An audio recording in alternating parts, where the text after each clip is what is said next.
This is Late Night Health. This is the radio show that cares about the most important part of your life, your health. During the next hour, the insane Daryl Wayne and I are going to take a look at a couple of issues facing not only America, but really the world. We're going to wrap our show today with a project called A Time of Remembrance. And we're going to commemorate the deaths of the 200,000 plus people who have died from COVID. And that's taking place this Saturday, just before we record our show. We'll talk about that in about 45 minutes from now. We're also going to spend some time right now, again, talking a little bit about COVID with Jessica ter Haar. She's Dr. ter Haar. She is the scientific director of the International Probiotics Association, and we're going to find out more about what probiotics can and can't do for us, and maybe even talk about prebiotics, because that's a word that's been tossed around lately as well. Jessica, welcome to Late Night Health. Thank you so much, Mark. It's a real pleasure to be on here.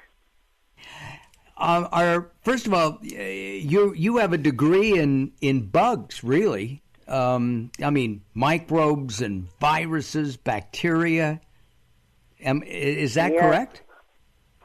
That's correct. That's how I explain it to my grandmother. Thank God she's still with us.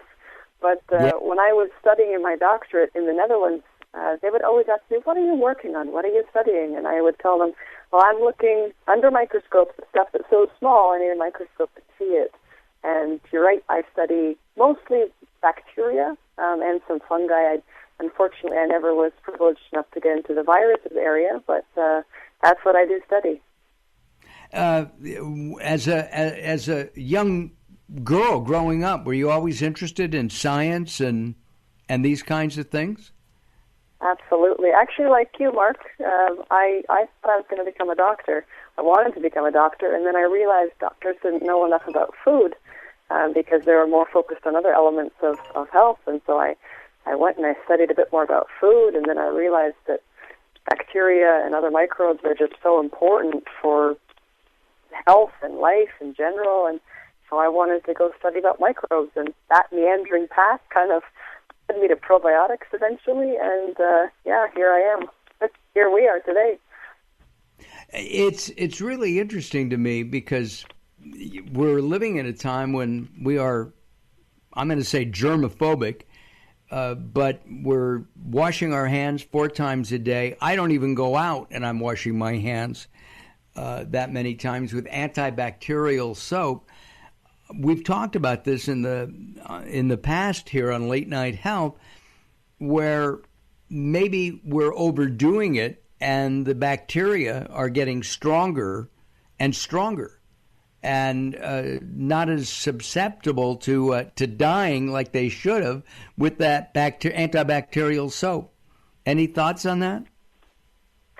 Well, I think the more bacteria you remove from the surface, certainly you're going to set yourself up potentially for problems for the bacteria that tend to regrow, and that's because the ones that will regrow from some sort of a surface, whether it's our skin or the countertop or your car handle door, the door handles, they're going to be the ones that grow really fast, and they're not always the friendliest. So I do agree that we are certainly changing the microbial composition on surfaces and on ourselves to a certain extent, and inside ourselves as well. Absolutely. And at the same time, we want to maintain good bacteria in our gut system, which is what the International Probiotics Association is all about. Absolutely. I mean, way back when, even at the time of Aristotle, when they were, inventing iambic poetry, that type of thing, they were harnessing the benefits of bacteria in food, in aging, and all of those types of things. So we exist with microbes, all kinds of microbes, and I already alluded to the 3 more popular ones, the bacteria, the fungi, and the viruses.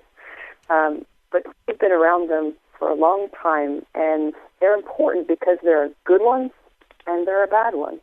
And obviously we want to optimize, we want to encourage the good ones to be around us and so on and so forth, because they help us to educate our bodies and train our immune systems and to recognize, what's going on in our environment and how should we respond to that microbe or this microbe. But obviously, we also want to be able to fight off the bad ones because we encounter both every day, whatever we're doing. We have microbes everywhere around us, and in the soil and the plants and the food we eat. They're in the air, as we've been learning from this pandemic as well. They're supposed to be there, though. They're supposed to be there, but obviously, as you said, and let's just reemphasize, we have to keep ourselves safe. We have to clean our environment, sanitize our environment. We need the social distance and all of that to try and avoid this virus. But on the other hand, one of the things that we are concerned about at the International Probiotic Association is that microbial diversity is being reduced, and that might set us up for long-term health problems. And we already have a lot of negative health trends that are high. I mean, we talked about people being exposed to various communicable diseases, but let's take those off the shelf for a second. Allergies, inflammation, eczema, metabolic disorders, cardiovascular problems. These are all on the rise, and microbes, believe it or not, have actually been linked to some of these diseases. So we want to make sure that we have a good microbial balance, that we have the good ones inside us and on us and around us, and also we know how to deal with, and we're strong enough to deal with the bad ones. So microbes are definitely important for health, Mark, and I'm so happy that you asked that. Jessica, if you could do me a personal favor, get rid of the fungi commercials on toenail fungus, because they absolutely disgust me. And I was telling somebody about mushrooms not long ago, and she said mushrooms remind her of toenail fungus, and they're different because mushrooms can taste good, and they can be good for you. We are speaking with Jessica Ter-Har. She is the scientific director of the International Probiotics Association. Let's jump into it. Should people be taking, especially now with the pandemic, a probiotic on a daily basis? That's a really good question, Mark, and I think that it's important to understand what probiotics can do for you. The answer to your question, in my opinion, is yes. Probiotics are safe. They're very well regulated by the FDA under the DSHEA Act. They're very specific, and they're backed by science. So what probiotics can do is a lot, especially for, I know that a lot of boomers tend to listen to your radio show. So if we're speaking about things that probiotics can help with respect to that population, just a couple of things off the top of my head. There's improved cognitive function. Probiotics have been shown to support that learning and memory in patients who have cognitive impairments. Malnutrition is another big one, actually. There's some very strong evidence for lactose intolerance and things like calcium absorption, even in constipation, so regulating your bowel movements, whether you're on one extreme or the other. And, of course, so timely for right now, probiotics have been especially shown to boost immunity, which is, again, so important in these times. And a lot of these are linked back to the way they work in our gut, especially because there's a decline naturally in our gut's microbial diversity that occurs with age, amongst other things, medication and mobility, lifestyle changes. And this reduction in diversity that's natural is not something to be taken lightly. So we want to try and boost that up. And one of the ways that probiotics help with that is they really help to structure the gut and to maintain the integrity, of the gut barrier function. And that helps with a lot of things, not only from, as I mentioned, digestion, but also immunity and so on and so forth. Jessica, we have to take a break. When we come back, we're going to continue our discussion. Jessica Ter-Har is the scientific director of the International Probiotics Association. You can join us at latenighthealth.com. That's latenighthealth.com. I'm Mark Allen. The insane Daryl Wayne and I return in just a couple moments.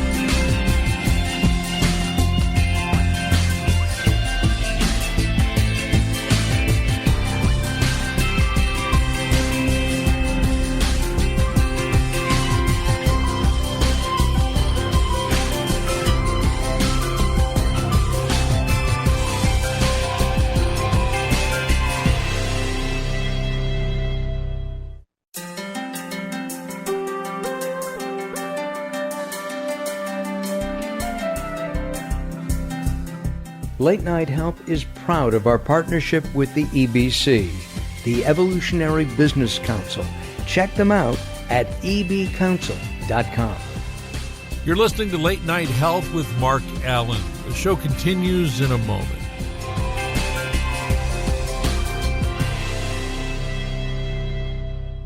If you're listening to Late Night Health right now, you're part of the growing target of baby boomers we're serving.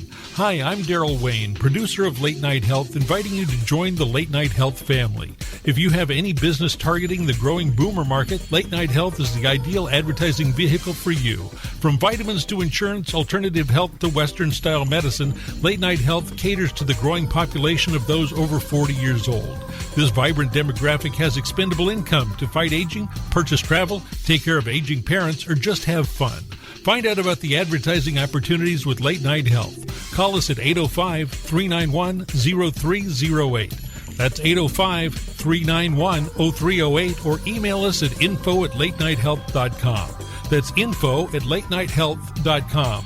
Join Late Night Health as we empower people to take charge of their own health care.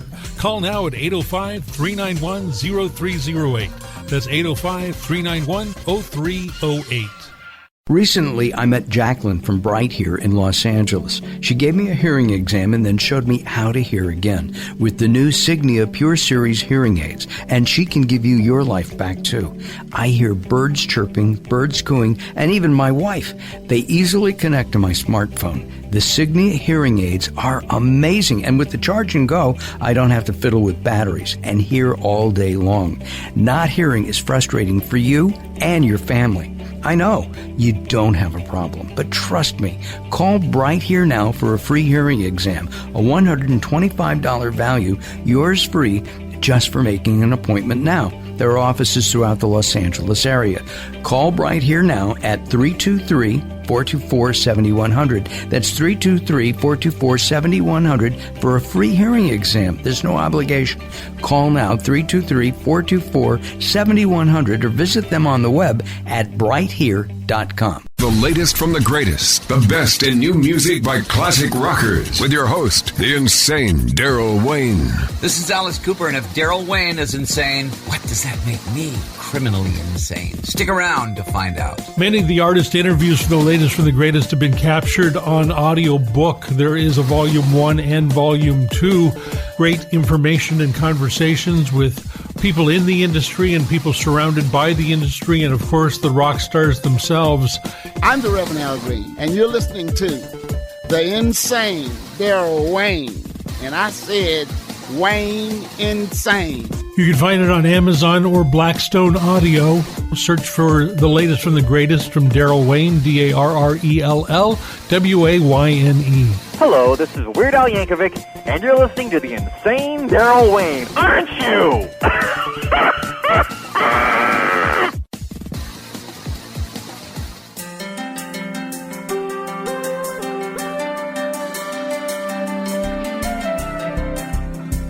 Late Night Health continues. I'm Mark Allen. Coming up, we're going to be talking about a time of remembrance, which is taking place later on this week, commemorating the deaths of the 200,000 plus people who have died from COVID here in the United States. That'll be happening coming up in about 10 to 15 minutes from now. We're going to continue our conversation with Jessica Ter-Har. She is Director of Scientific Affairs for the International Probiotics Association. Jessica, you mentioned earlier that we should all be taking probiotics, especially now during COVID? Mm-hmm. Yes. Yes, one of the ways that they work is to help support our immune system. And, I mean, let me be perfectly clear. Probiotics to date have no clinical studies that show that they can prevent or treat COVID-19, but, I mean, there is still a lot of fallout, and there are ways that we can support our bodies moving on down the line. So I definitely think that probiotics can have a place in the conversation as well to support our health as we sort of navigate this new reality of ours. It's yeah.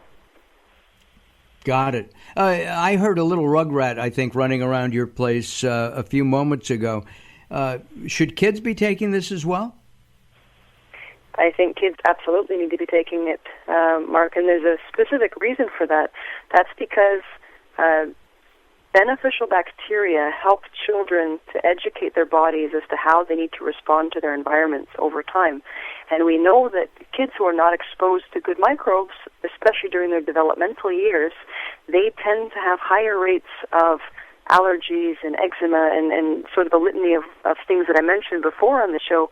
And this is, we know better. We really should try to expose our kids as well as we can to the good microbes. But given the current pandemic, we have to social distance. We have to wear masks. We need to be careful. So probiotics are a good way to supplement that good microbial exposure because you know exactly what you're getting with a probiotic. It's, as I mentioned, safe. They're very well regulated. They're specific and they're targeted, and they're backed by science. So kids should certainly, their parents should be certainly thinking about having a probiotic in their daily health regime just to infuse those extra beneficial microbes. There are a number of different kinds of products. Some are refrigerated. They all claim, that there are live bacteria. They give billions of bacteria, good bacteria, in your in the human gut, in the body. Do you have a preference on capsules, tablets, or liquid? I don't think there's any preference. I mean, on a personal note, I take capsules just out of convenience. But the way probiotics are formulated nowadays, you can find all of those different forms, and they're good, viable bacteria. And let's not forget that according to the definition, probiotics are live microorganisms that, when administered in adequate amounts, give health benefits to the person. So, as long as they're alive, then in each of those forms, that's not a problem. I know some people prefer the refrigerated forms or the liquid forms. To them, it feels like it's protecting or better protecting a fragile microbe.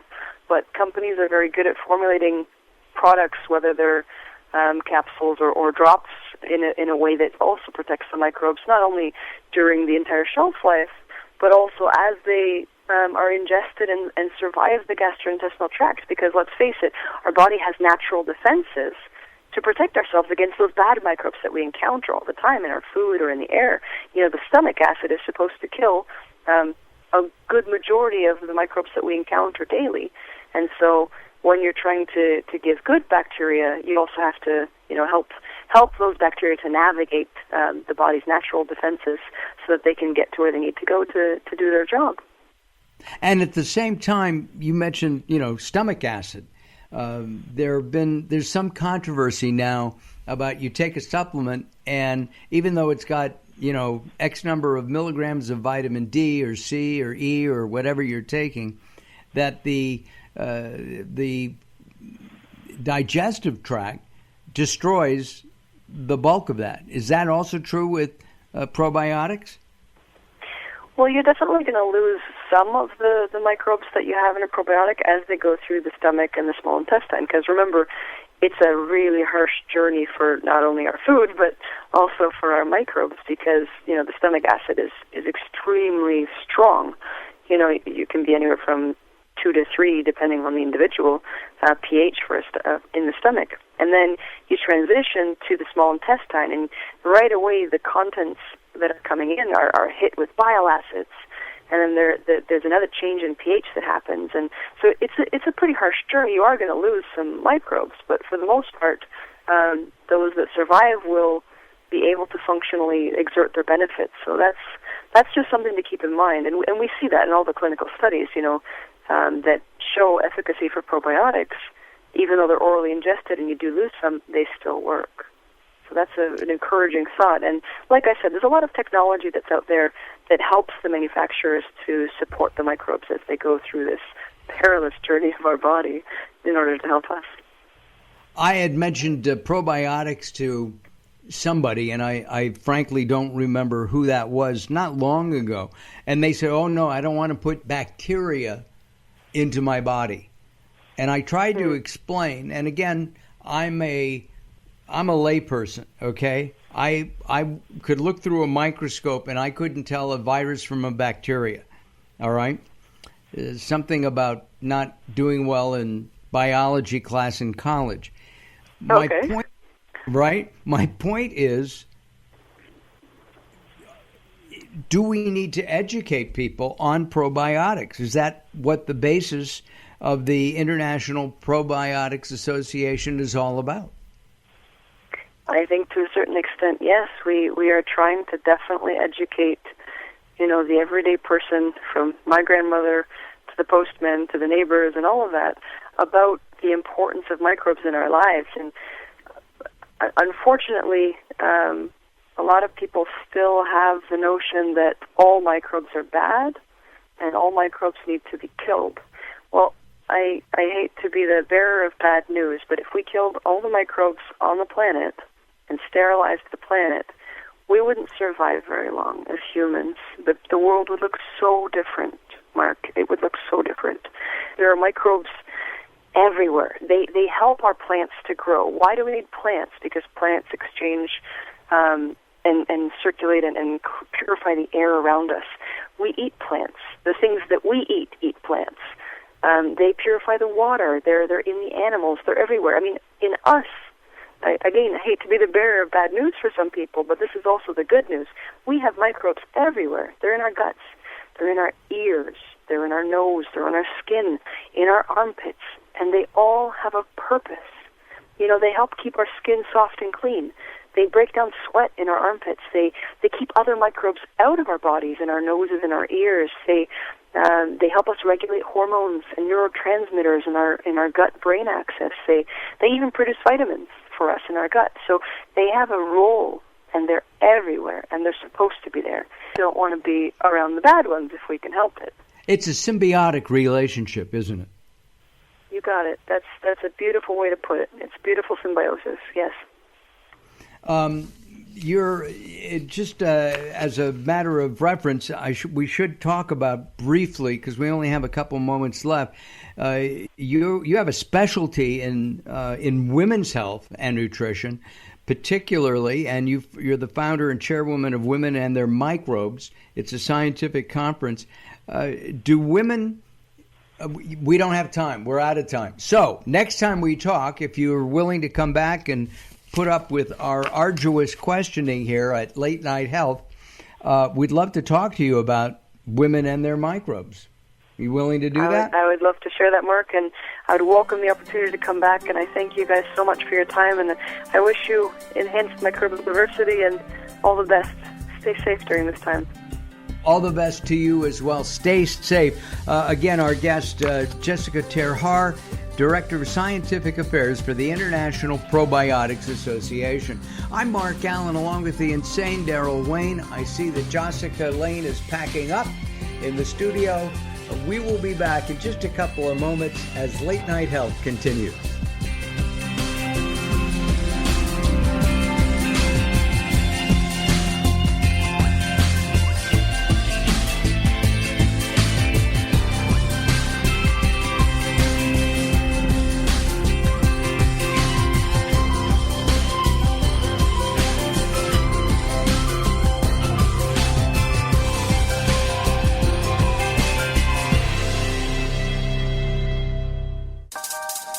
Sometimes it's not what you say, it's how you say it. Words are a critical aspect of success. How you get your point across is a crucial part of what makes anything sell. So do it right and hire a writer. Whether it's articles, blog posts, technical writings, website content, product descriptions, or ghostwriting anything from a novel to a nonfiction book about your navel, contact Servet Hassan. If you want it to sell, write it right.